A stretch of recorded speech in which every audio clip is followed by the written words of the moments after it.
Hi and welcome back to Gamertag VR. Today we're going to be talking about the Move controller and the different operations each button does.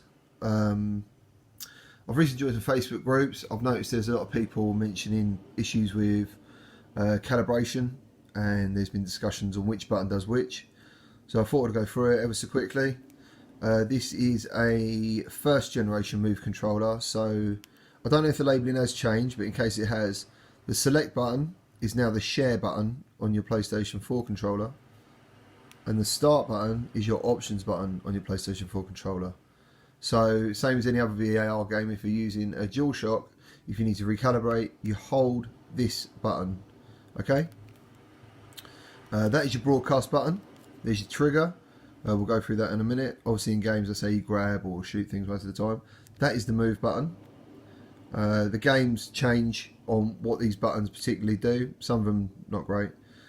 So we will now sync the controller by pressing the PlayStation button once. The system has notified me that it is synced.